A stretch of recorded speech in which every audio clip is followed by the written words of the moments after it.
Well, hello, Mage fans, and welcome to Mage the podcast that works hard towards ascension so you don't have to. I'm your host, Adam, and I'm joined today by Bryce. Have you ever felt like the dice are getting between you and the story? Like your character sheet isn't representing you the way you could if you just had the chance? Well, today on Tomes of Magic, we look at Laws of Ascension. This little volume is the gateway to live-action role-playing, called LARP for short. But before we get into it, Bryce, how are you doing? I'm doing pretty great this morning, Adam. Thanks for asking. Yesterday was kind of a horrible day for me, but that's in the past, and we're moving forward. Well, I like that direction. Bryce has been a host for some time, but this is the first chance we've had to look at a book together. Before we get started, are there any announcements for our listeners? Certainly. I would like to announce that over on my other regular podcast, Darker Days Radio, that's darker-days.org, we're beginning a deep dive into the KULT 4th edition role-playing game. We've recorded one episode. It should be out by the time this hits, at least on our YouTube channel, and should be hitting our podcast feed shortly. We've gone over the basics of the setting, and we will be moving on to character creation and then a real quick one-shot adventure. So tune in for that. Yeah, I've heard some good things about KULT. I haven't played it myself, but a lot of praise for that game, so that should be interesting. Well, our book today is Laws of Ascension. This came out in 2001 when Revised Edition was young. It clocks in at 271 pages, but is smaller than most Mage books, so it will fit easier in your bag. It helps Mage fans play the game as LARP, live-action role-playing, instead of the regular tabletop game. No dice, dressing as your character is encouraged. In past episodes of Tomes of Magic, we've discussed how each book fits into the Mage universe. This book is a little different. Rather than boarding the train and finding its proper seat in the order of books, this one hops on a motorcycle and goes its own way. Is that metaphor confusing? Well, I'm a little confused too. In the realm of LARP, I'm like a tourist who just wandered into town. Rather than assimilating properly, Bryce and I will make a few observations as we try to make sense of it all. Bryce, you've been in one or two LARP games, haven't you? I have, in fact, been in exactly 2 LARP games, both at conventions. They were both vampire LARPs. I wasn't entirely sure what was happening either time, but it was a fun time. It's just not something that I would do on a regular basis, mostly because I don't have 30 or 40 friends that I can wrangle into getting together for it. With some experience of LARP, I may lean on you for support today. Being a core rulebook, the walkthrough will be brief. Staying true to the LARP theme, there are no illustrations in this book. The only images we see are photographs of LARP players in costume. We start off with 3 pages of fiction. This fiction centers on the 3 players we see in costume: an Etherite, an Akashic brother, and a Verbena. It is written like an account of a live-action game. The magic is low-key, there is activity, but no combat or chase scenes. We get the impression their LARP game is being held in public places, like a park, a restaurant, on the sidewalk nearby.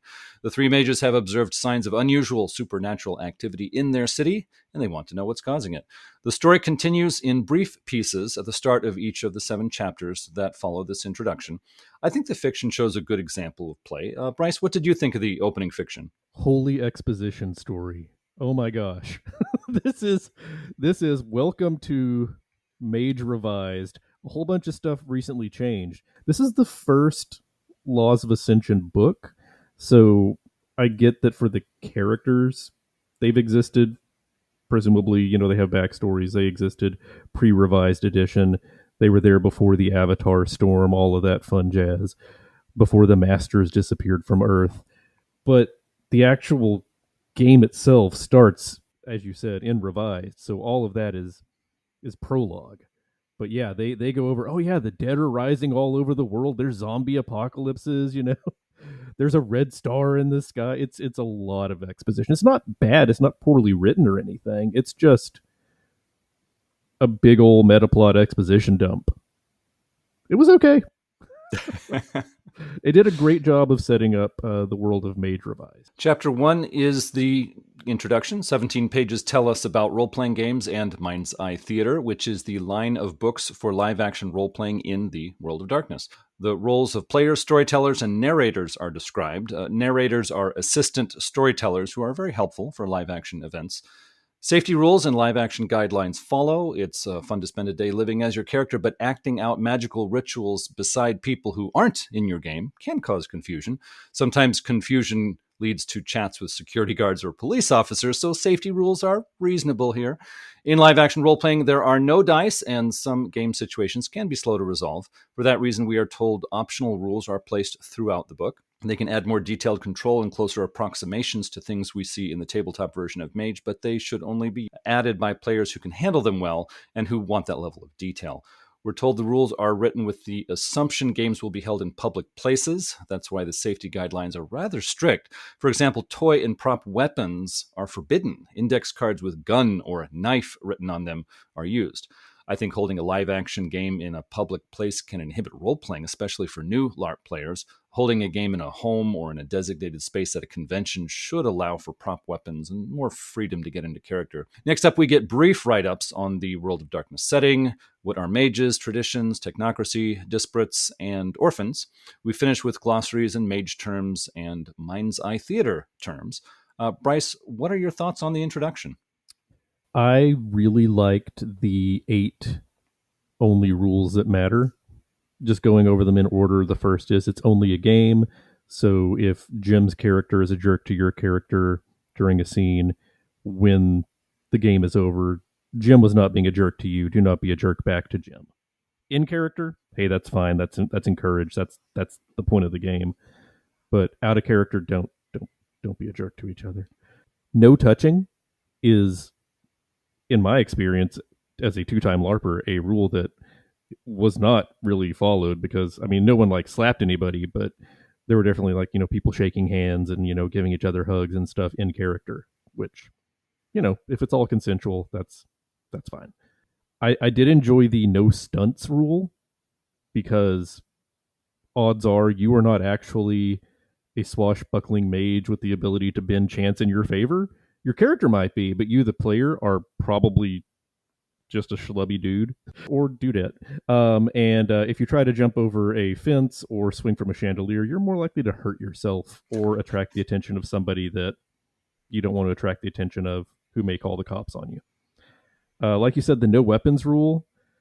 This is a really good one if you're going to be LARPing in like a park. But like you said, if you're in someone's house or you've rented a hotel conference room or something for a day and you want to break out, the foam boffer swords or, the little cap guns to represent your, I don't know, your Akashic gunslinger character, no one's going to bust down the door and stop you, probably. No drugs or drinking. This is probably the rule that was broken more often than no touching because people be people. Be mindful of others. I think this is the most important rule here. This is you may be in a public area. Not everybody around you is part of this game. Do not try to rope in the guy who's just trying to, get back to his office from lunch into your hermetic order drama garbage. And don't go into a theater and yell, "Fire!" Elemental. The rules are flexible. Don't be a rules lawyer. If the rules get in the way of telling a good, interesting story, the rules should be changed. You can adjust any rule in this book to best suit the game that you are playing. This is the golden rule. I'm not sure why this was rule 7 instead of rule number 1.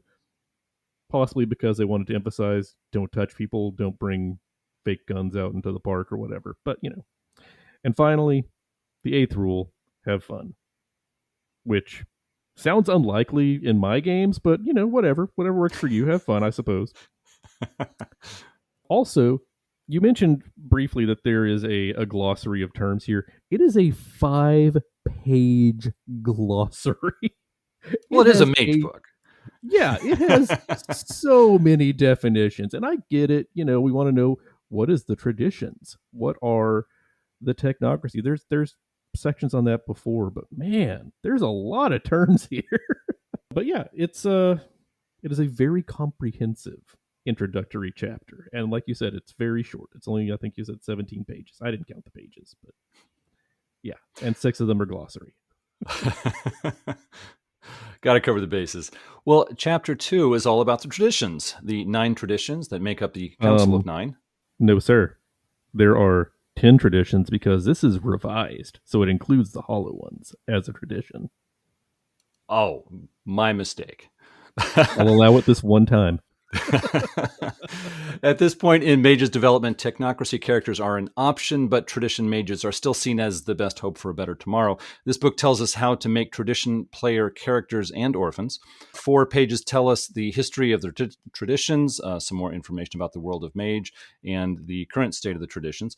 Each tradition gets about 4 pages with a photo of a player dressed as a member of that tradition. The standouts for me are Cult of Ecstasy, Dream Speaker, Euthanatos, Verbena, and Virtual Adept. Those players look good in their roles. Each tradition write-up has advantages and disadvantages applied to characters. Many of these can easily lead to enforcing simple stereotypes, but I'm not going to complain because I get the feeling they may help new people get into their roles. They also make the character option stand out as more unique. Page 57 tells us that technocracy hates the Sons of Ether more than the Virtual Adepts. This seems new to me. After reading a stack of tabletop books, I thought the technocracy hated the Virtual Adepts the most. We learn the Sons of Ether are known for helping other tradition mages get across the gauntlet now that the Avatar Storm is occurring. Was this in Revised Edition? I remember something about them continuing to explore Ether space, but I don't remember them helping other mages to cross the gauntlet. Of course, I may have read that wrong. I've done that before. Page 61 takes time to tell us the Verbena really hate the bombs that modern technology have produced. Where did this come from? Don't get me wrong. If the army wanted to store a hydrogen bomb in my backyard, I'd be a little upset too. But of all the products of modern technology, why do the authors want to focus on Verbena hatred of bombs? While we're looking at the Verbena, the authors very wisely chose to omit references to the Verbena's penchant for sky-clad rituals. Nudity and LARPing do not mix well. If I get any emails from listeners objecting to that, I will ignore them. I'm going to stand firm on this one. Bryce, what did you think of Chapter 2? I thought it was a really good overview of the traditions, including the hollow ones. The descriptions aren't exactly lifted from the Mage revised book. Like you said, there are some changes. So if you want to get maybe a different take on the Etherites, as an interdimensional taxi service, or the Verbena as the don't nuke the whales group, maybe. I'm not sure what exactly was going on with that. I want a bumper sticker of that. I did like you said, the tradition advantages and disadvantages, and those are things like every Akashic character gets a free level of Brawl and a free level of Doe, or 2 levels of meditation, because you see there are 2 different types of Akashic brother. There's a kind who fight, and there's the kind who just sit around and think about it. I liked that the hermetic drawback was all hermetics are assholes, because now it has game mechanics to it, so it's a real thing. They, like you said, they did not include write-ups of the technocracy or the disparates, and the reason for that was because this book was already getting too long, and they had to have something for the second book. You see, this has always been a thing for Mage, whether it is tabletop, whether it is LARP, doesn't matter. There's always too much to fit in the book. There's always an overflow book. And I thought, I'm going to go out on a limb here. I'm going to say that all of the LARPers look great. Some of them look greater than others, but I think that all of them are going out there, putting on their LARP costumes, and they're getting pictures taken for the official publication. Good for them. Beyond that, yeah, it was an okay chapter. Nothing really stood out, slapped me in the face as something super crazy new, but it's not supposed to. It's the core book. They're every write-up of every tradition includes the factions, like the sub-factions. So you have the orders, or the houses of Hermes, rather. You have the Knights Templar listed as a faction of the Celestial Chorus. And when this book came out, it was before a lot of the tradition books came out for the later in the alphabet traditions. So this was the first place that you could see as a player some of the factions for like the Sons of Ether or the Verbena. So might not be as neato mosquito today, but at the time it was pretty nice. So being a completist had its advantages. Well, chapter 3 is character creation and traits. Traits are skills, sphere knowledge, attributes, willpower, etc. We get definitions and descriptions of each trait, and that's why the chapter is 52 pages long. Attribute bidding for challenges seems a little complicated to me. I would probably need 2 or 3 LARP sessions before I got it down. Instead of rolling dice against a difficulty, 2 people play rock, paper, scissors, but multiple rounds and affecting outcomes by bidding traits makes it more complicated.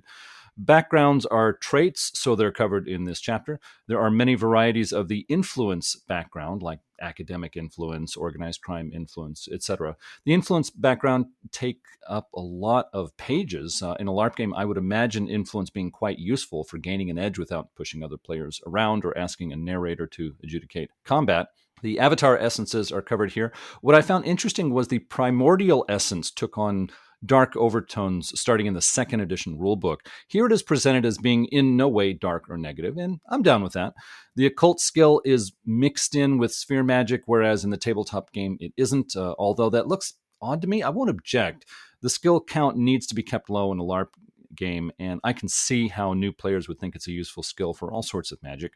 In a chapter this large, I could go on with so many observations, but I think it's better to hand it off to Bryce. What was your take on the chapter on character creation? I thought it was a really good chapter. If you're going to be playing any kind of game, any kind of role-playing game, whether it's live action or tabletop, you're probably going to be playing a character. And you probably want rules on how to make that character. This chapter does that. It gives you those rules. There's nothing super crazy here. It does have a real big list of natures and demeanors, which I think is longer than the list in the actual Mage revised book, the archetypes. There are just so many of them. You might be able to borrow some here that aren't in the core book, unless I'm completely misremembering and they are all there, in which case ignore all that. But I don't think they are. The trait bidding is a interesting twist on the standard rock, paper, scissors. If you're playing a character that is incredibly strong and you have, strong and tireless and tough and vigorous, then you're probably going to be able to, out wrestle a character who does not have similar traits. But if you're only doing rock, paper, scissors to determine this, you have a, 1 in 3 chance. I think I'm not doing the math. It's early. You have a 1 in 3 chance of beating them at a rock, paper, scissors match. So having traits to bid means that you can do multiple rounds of rock, paper, scissors. And that's basically the resolution mechanic for the entire game. The influence, like you said, there are so many influences in the Mind's Eye Theater games because one of the overarching games is the influence game. How can I use mortal society to further my character's goals? So this might be just a big carryover from Laws of the Night, which is the vampire LARP book, but they have a lot of influence games where they, I have influence in city politics, so I can rezone this entire area, and the other guy's like, well, I have influence in the medical field, so I'm in control of all the hospitals downtown or what have you, and I can block your power play there. So that, I think, is why it has so many pages are devoted to the influence background, because it's also something you can do between game sessions. You can have your mortal factions that you're in charge of work to further your goals while you're not out in the hotel conference room playing the game. You can do that over emails, which from what I'm told, a lot of troops did. So, well, that makes sense. Yeah, that helps me see why there were so many in there. It seemed like an interesting possibilities. I just wasn't fully grasping the application. Well, you ready for chapter 4? I think I might be ready for the spheres. Chapter 4 is 52 pages on the spheres. This is actually the magic rules chapter. Several concepts of the game and specific concepts connecting to sphere magic are described here. The rules for doing magic and counter magic are here. Unlike the tabletop game, players are directed to choose specific rotes for the spheres they know. With experience points, they can buy more rotes. Using the spheres to perform new dynamic effects is only allowed if the game uses the optional rule that handles that. This is to keep games moving and reduce the amount of special effects the storytellers and narrators need to sort out in a game. As a longtime Mage fan, I wasn't happy about this restriction, but it makes sense in the context of LARP games. After reading this chapter, magic works quite differently from the tabletop version we're all used to. I guess that's to be expected in LARP games, but it will take some getting used to. The 9 spheres are described along with sample effects for each of their 5 levels. The chapter finishes with information on paradox, quiet, and foci. Remember, they aren't called instruments until Mage 20. Page 130 describes coincidental magic in a way I don't recall from the other Mage books. With coincidental effects, the Mage thinks of what he wants magic to accomplish for him, but not how. He then lets the magic manifest in the way the universe chooses. For example, he wants to use forces to stop an opponent. He wills the effect and then watches to see how it will take form. A car battery hidden behind cardboard in an alleyway jolts the opponent. The Mage thinks to himself, I didn't see that coming.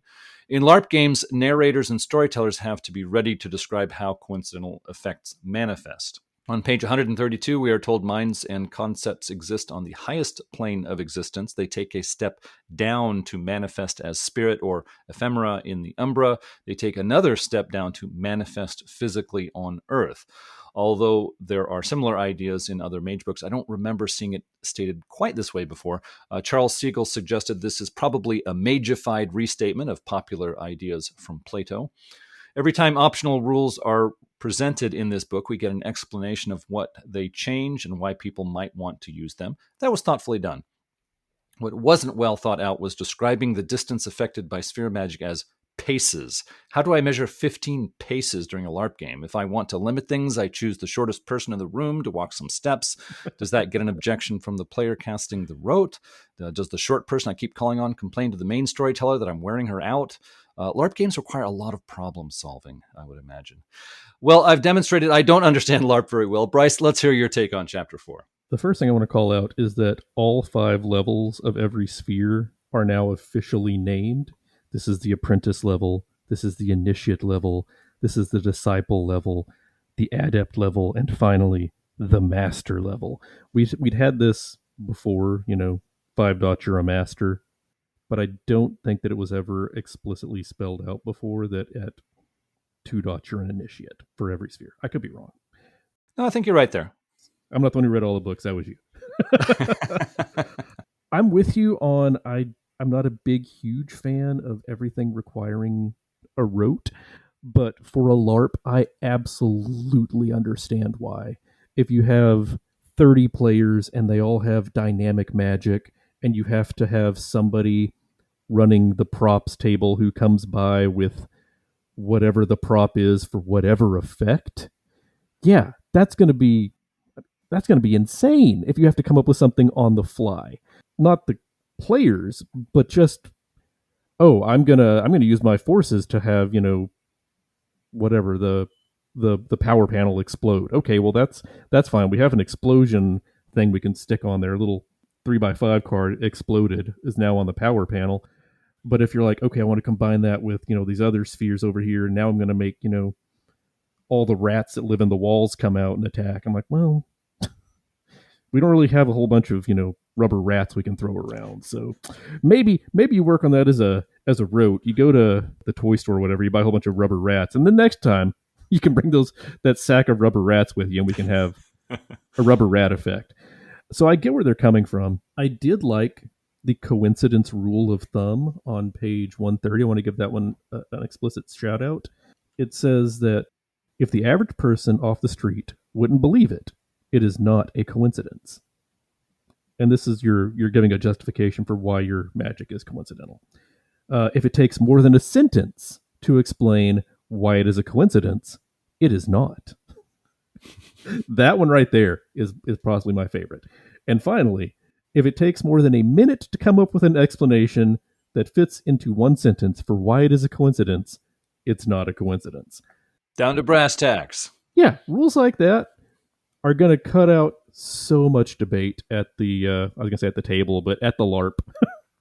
No, it took you 2.5 minutes to figure out how you could do that coincidentally. No, it's vulgar. I'm sorry. I do like that it gives little samples for everything, and it tells you how to deal with paradox accumulation, and it also includes rules for quiet and hobgoblins, which I was not really expecting to see in the core book. Hobgoblins, especially, since those are traditionally NPCs, and now they require a narrator or an assistant storyteller to do whatever to play the role.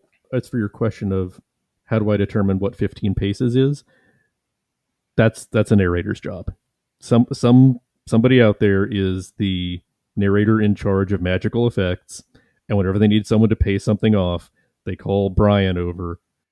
And if Brian is a 7'3" basketball player, hey, your range has just got a lot better.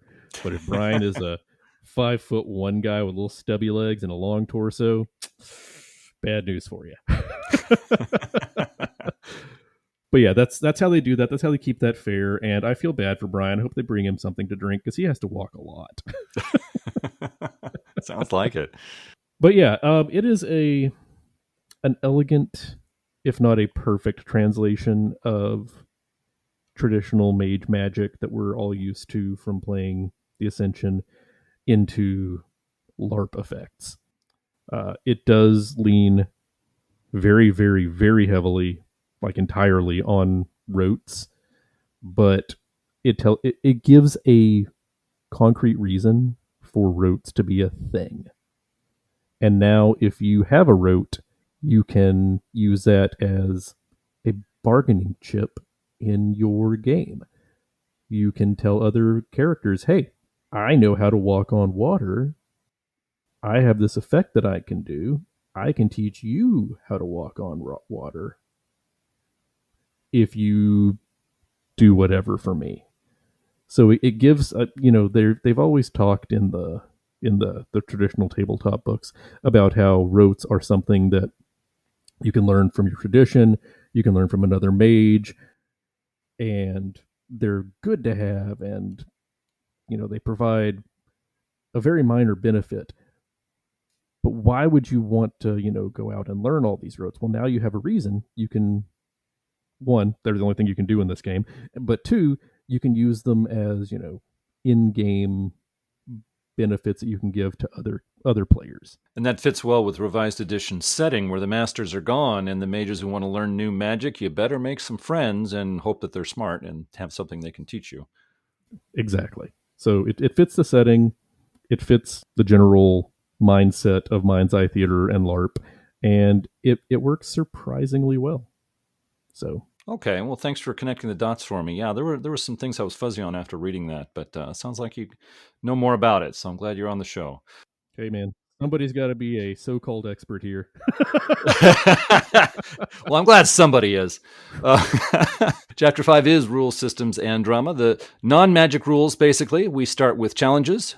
This is the system that replaces dice rolling. A person who wants to do something that has a chance of failure plays rock, paper, scissors with another person, even if the other person isn't involved. The system of bidding traits like skills or attribute qualities can get complicated quickly.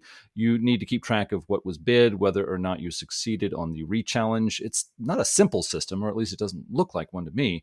I checked with LARP experts, and the old trick of making the gun symbol with your thumb and forefinger and saying gun defeats everything will not only not be accepted, it gets you thrown right out of the game. For me, rock, paper, scissors is asking a bit much. I have terrible reflexes, so I think I would lose every time. I remember hearing from a person who runs Jackalope LARP events. He was working on a smartphone app that allowed people to quickly roll dice to resolve things, kind of bringing the tabletop rules into the LARP experience. Has anyone heard if he finished that? I don't know if he finished it up or not. He said he was working on it. On page 213, we hear Mage Society should be thought of as high school with sphere magic. That is so depressing for me. I hated high school so much I dropped out after 2 years. Please don't make Awakened Society resemble my high school. Healing, character death, combat, all are covered here. Several pages are given to weapons and armor. True faith, derangements, tradition politics. Now, going into detail for politics makes sense in a LARP book. Social interactions will work better than combat and chase scenes in this kind of game. The chapter finishes with information on the Umbra. I was surprised the middle Umbra wasn't mentioned specifically. The high Umbra is mentioned, low Umbra is mentioned. Maybe werewolves aren't popular in this town, but umbral scenes can be done in a LARP game, but I think they would be quite difficult. I'm not sure I'd try it in an event that I was running. The Umbra section in this chapter is so long, I have to wonder if the authors expected it to be a regular thing in LARP events. Well, that's chapter 5. Bryce, what did you think of this one? I wasn't a big, huge fan of the derangements, but that's just me. I don't really care for mechanical drawbacks to, bulimia, for instance. I don't think that's necessary in any game, but I get it's part of the White Wolf baggage that they're carrying in here. The rock paper scissors thing, that can probably be done with a smartphone app. Also, your character sheet, which has all of your traits on it and which ones you have available to bid, also could probably be done with a an app on your phone, or even just editable PDF that you can put a little check mark next to. I'm severely wounded. I'm almost incapacitated. Things like that. The Umbra, yeah. I'm not saying it was specifically a bid to get people to also buy Laws of the Wild, the werewolf book that covers the middle Umbra, but its absence here is a noted absence, like you said, especially given that the Dream Speakers are in this book, and it says that they deal extensively with umbral creatures and umbral spirits in the Middle Umbra. So yeah, that was a noted absence. The comparing it to high school with sphere magic, I think, is more about how catty and petty the traditions can be towards each other, rather than you have to go to gym class now. The Akashic Master are going to be real ticked off if you can't climb up that rope all by yourself this hour. You said that there was a lot of stuff on the Umbra here. I don't think that it was too terribly much for even the revised edition, where in theory, you're mostly supposed to be cut off from the Umbra. I don't think it's something that's going to come up regularly in a game, like on an every game basis, but it is something that, given that it's a mage game and it does have the spirit sphere, and you can in fact go there, it's something that they needed to include in the core book in case somebody decided that, yeah, we would like to go visit, Zeus on top of Olympus or what have you. So it makes sense that they would include it here. I think it's something that, because all magic is requires rotes, you need to learn the rote to visit Olympus. So that's something that they could gatekeep away from players. And if you did happen to come up with or learn this rote or devise it on your own, then that would require them to set up a special room that is the Umbra, or that is Olympus, and that has spirits in it and narrators and other storytellers playing those special spirits. So yeah, it's a lot more work than just sitting at the table and rolling your arete and saying, "Yep, head to the Umbra." It requires a lot more planning and forethought, and it's something that you probably do on special occasions, like your birthday. That's all I have to say about that. Chapter 6 is storytelling. We learn games are supposed to be fun. Is that right? I thought games prepared us for a life of drudgery. Anyways, typical preparations and supplies for games are discussed. It tells us LARP games involve a lot more people, and for that reason are different from tabletop games in several ways. For example, players will often drift off into groups of their own and keep themselves busy instead of always looking to the storyteller. As is typical for storytelling chapters, there are examples of themes and moods. I noticed one of the moods is anger. A game centered on anger is probably all sorts of fun to be in. The stages of a LARP game are preparation, opening, climax, denouement, and wrap up. Because of the larger groups and larger areas involved, the stages are a helpful guideline for games. There's advice on decorating the game space. The discussion of goal-oriented versus story-oriented players may be helpful. Most players, we're told, are goal-oriented. They want experience points and accomplishments in the game. The story-oriented aren't worried so much about points or their characters doing something, but they want to see a story or a good dramatic scene play out. The goal-oriented can help your plots move forward. The story-oriented can help the dramatic feel and ambiance. We get descriptions of the different roles storyteller assistants can take. Narrators are general purpose storytelling assistants. The avatar guides handle avatars, seekings, and similar things. The paradox judge handles paradox penalties, flaws, spirits, and possibly realms. The spirit keeper handles the umbra and spirits that cross over from there. We finish with advice on problems that may arise. Are players bored? Accusations of favoritism, etc. One piece of advice is to keep a quisling, as the book refers to it, who pretends to be a player but is really passing secret reports to the storyteller. It looks like LARP events encourage storytellers to become Machiavellian manipulators who develop henchmen, webs of deceit, and hidden agendas. I can't think of a better reason to get into LARP gaming. Page 230 mentions Ponca, Nebraska. I looked it up. Ponca is a real place. Is it a hotbed of LARP gaming? Do we need to send a host there to report? Well, that's chapter 6. Bryce, how was the storytelling chapter? I think this is possibly one of the best storytelling chapters in any book I've ever read. It deals with, like you said, moods and themes, including anger, like you said, but also including sadness and mystery and passion. It's not all about being pissed off that the world is garbage. Sometimes you're sad about that.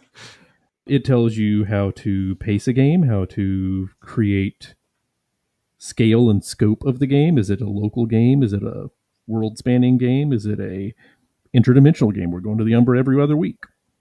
It tells you, if you're running the game, how to accept player input. If a player comes up to you and says, hey, I really enjoyed this part of the game, but that part of the game over there, not really so much for me. I wasn't really into, the high power, let's all go to the Umbra part. I want to play a lower power, street level kind of game. And if, multiple people tell you that, accept it, take that into you. Don't ignore them, because you're going to lose your players if you do that. So it's great. There's some real great advice on how to run any game here, not just a LARP. Goal-oriented versus story-oriented players, like you said. I'm not so sure in LARP that the majority of players are going to be goal-oriented, going for the experience points and trying to, slay the dragons, unless, the goal is I want to be in charge of things, because that's what LARPers like to do. They like to be, the main character, in my experience. The troubleshooting section of the game covers a lot of problems that can happen at tables, as well as out in the LARP field. How to deal with player boredom, how to deal with people who don't want to have fights every other session or every session, how to deal with metagaming, how to deal with argumentative players, how to deal with storyteller burnout. I think this is a couple of paragraphs that everybody who has ever run any game should read. How to deal with favoritism or accusations of favoritism. And finally, the very last page of the section, a full page, well, 2/3 of a full page of crossover hell. How to deal with people who want to have crossover, and you're definitely not a crossover game. I think that the advice in this section is fantastic, and I think that everybody should read this for chapter 6, if nothing else. Finally, we have the chapter on allies and antagonists. The technocracy is covered, marauders and Nefandi, then sorcerers. Bygones are covered. I think handling bygones in a LARP game is asking for too much. A discussion on our Discord server brought up the difficulties of players who want to kill a unicorn. From a storyteller's point of view, a dead unicorn is a whole lot easier to present in a LARP game than a live one. Hunters are next. These are regular humans who decide to take back the night. I can see these being both interesting and doable in a LARP game. Vampire the Masquerade LARP events were quite popular for a while, so I would expect requests for vampire characters to join. They are covered right before were creatures, who I may not allow in my LARP games. Not only are the special effects around shapeshifting going to be a nightmare, but they relish violence, which doesn't always play well in a LARP environment. Wraiths and Changelings close out the chapter. I would only allow them as NPCs and keep a lid on their powers. So that's chapter 7. Bryce, what was your take? Are you ready to be a LARP storyteller? I am ready to throw down a LARP. If anybody wants to meet in my backyard in the next 15 minutes, we can begin. It'll be a 1-hour LARP. I will be playing a ghost, because I will not be joining you. Uh, but yeah, the allies and antagonists section is what it says on the tin. It's, hey, these are our other Mind's Eye Theater games. If you want to have a changeling in your game, we got a book for that. If you want to have hunters in your book, guess what? We got a book for that. It's not as silly advertisement as that, but it's not far from. Yeah, it was fine. As for how to have someone who wants to kill a unicorn, there are unicorn masks. All you got to do is get a narrator to put on a mask and say, "All right, Todd's a unicorn now. Go get him. You want to kill a unicorn? Todd's over there. Go take his horn." What if Todd complains he's not getting paid enough for this? It's a LARP. We're all here for the love of the game. Okay, you got me there. But yeah, it's a very short chapter. It's here because they had to have somewhere to talk about the technocrats and the marauders, I assume. It's fine. It doesn't add anything to the game. It doesn't take anything from the game. It's fine. And then the book ends with a 1-page character sheet that you can print out in whatever form factor this is. I think the book is maybe 8x6. Don't quote me on that. So 1 page, you can print it out, fold it into 4s.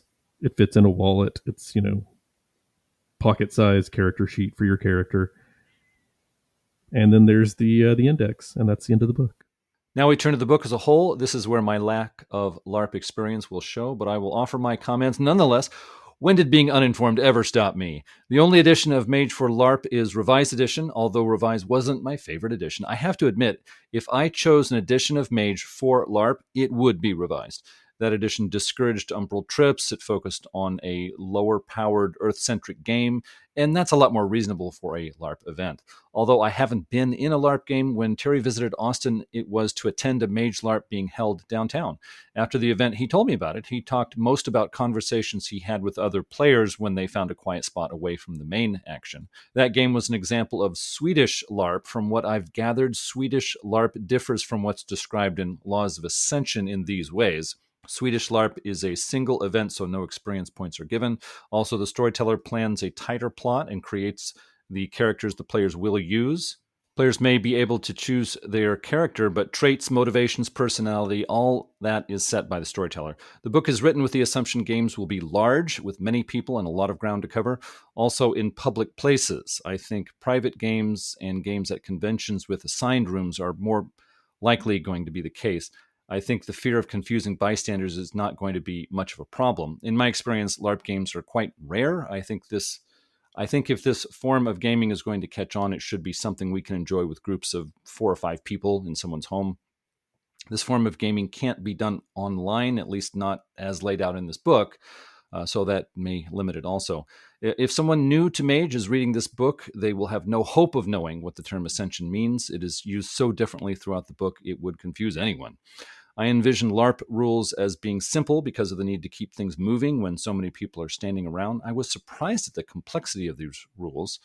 More record keeping and stacking odds for additional challenges than I would want to keep up with.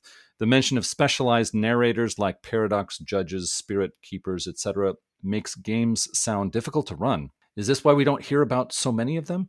I think of games like Call of Cthulhu or Vampire the Masquerade, and they seem well suited to LARP. The powers are more low-key, the special effects are more manageable. Werewolf the Apocalypse and Mage are so full of weird powers and umbral trips that it seems intimidating to maintain a long-running game. Yet I don't want to be too dismissive. Dressing as my character and finding a place in a simulated chantry where I can discuss mage politics and argue about paradigms or the nature of the avatar, that really appeals to me. In a low combat, friendly LARP game, I could see myself having a good time. Well, Bryce, what is your view of the book as a whole? I think it is probably the best possible translation of Mage the Ascension to LARP that we could get. And if I'm wrong, if somebody out there has a better translation, please let us know. I'd love to hear about it. Come join us on the Discord. Tell me all about your personal translation. As for your points of the game not being as popular as tabletop, one, you're not wrong. LARP is a subset of society where, society as a whole, and then tabletop gamers and then LARPers. Each, little Russian nesting doll in that set is smaller than the one before it. But I'm not sure that it being less popular now means that it was never really popular. I know people who participated in LARPs for literal decades of their lives. Not always the same LARP and definitely not always the same character, but they definitely played in LARP for 20 plus years. So it's definitely a thing that has a small but very, very strong fan base. As for making it smaller groups, like 4 to 5 people that can play in a home, I agree. And we've just invented tabletop role playing. Good for us. As for not being able to play it online, my friends who are the heavier LARPers than I will ever be, they do a lot of interaction between events online. Like I said earlier, the influence game has been done almost entirely through emails or websites or what have you, mailing lists kind of stuff. So it's a thing that has an online component, but yeah, if you're just going to play a role-playing game online, I wouldn't recommend using the LARP rules for it. Mage Revised is my favorite edition of Mage, and it's one that I recommend people pick up and play because I'm not a huge fan of going into the Umbra all the time, and I like it to be more Earth-centered, but that's just me. So I think that this was a fun book, a good book, if not a great book. But like I said, definitely, in my experience, the best translation of Mage the Ascension to LARP. Yeah, I can't disagree with that. And it's encouraging to hear that LARP was more popular. I guess I just didn't live in the right towns, but it's good to hear that people really gave it a chance and really got behind it. Well, thanks everyone for listening. I enjoyed my brief excursion into LARP territory. I'll try to cover the second Mage book for Mind's Eye Theater in the weeks ahead. If you have something to say, please contact us at magethepodcast@gmail.com with your questions, comments, or feedback. Subscribe to Mage the Podcast on iTunes, Google Play, TuneIn, and other aggregators. If you like the show, others might like it too, and if you leave a review of Mage the Podcast, it makes us more visible in their searches. You can follow us on Bluesky, Mastodon, and Threads. The links are in the show notes. We're also on the web at magethepodcast.com. You can listen to past episodes there and see the complete show notes. We have a YouTube channel now where you can find our episodes. There's a link in the show notes, but you can also search YouTube for Mage the Podcast. You'll find us. This episode was assisted greatly by our executive producers, and I want to thank them now. Oracle Derek Semsick, Oracle Jason Vines, Oracle Droncap, Oracle Ben Bandelow, Oracle Sean Gallagher, Oracle The Crew of Erebus, Oracle Christopher Phillips, Oracle Guy Stewart, Oracle Buck Gregory, Oracle Bad Company, Oracle Spartacus, Archmaster Andrew Edelstein, Archmaster Berto, Archmaster Brad of the Blue, Archmaster Dan Svensson, Archmaster Jeff Waugh, Archmaster Leroy Bryce, Archmaster Morgan Aaron, Archmaster Simon Strand, Archmaster Wolf Larison, Drunk Des, Jade Barrett, Maurice Hopkins, James B., Jervis Johnson, EBG, George Lara, Will Vincent, Chartan, Kevin Fitzpatrick, Lauren Jensen, Race Buford, Rebecca Poole, Tyler Bryan, Jason Duncan, Sev Nessus, Bubba the Pale One, Henry Kraft, Eric Schwenk, Starfish, Imperversion, Ryan Stray, Lulls and Stuff, Kathleen Halpern, Kelrick, Alexia, Patrick McNamara, Blaze Hebert, Daniel Scribner, Ricardo, Rob H., Ryan, Alex, Nikita Klaimanov, Leslie Weatherstone, Matthew Prohl, Anders S., Bryce Perry, Michael Parker, Jeremy Z., Melissa Krause, Ian Robertson, Curtis Hendricks, That's Real Neato, Sig, Manuel Canos, Darren Hennessy, Eli Levenger, David Rowe, Jason Kennedy, Samuel Tobin, Nibero, Jenna F., Chris Kinner, Gray Trilag H., Daniel Cuppen, Ryan Kendi, Ia Bull, Stefan Carton. If you would like to become an executive producer for Mage the Podcast, it would help us keep producing episodes like this one. You would also become a part of our own council to discuss upcoming projects. The link in the show notes will get you started. Well, thanks everyone for listening. Until next time, truth until paradox, baby.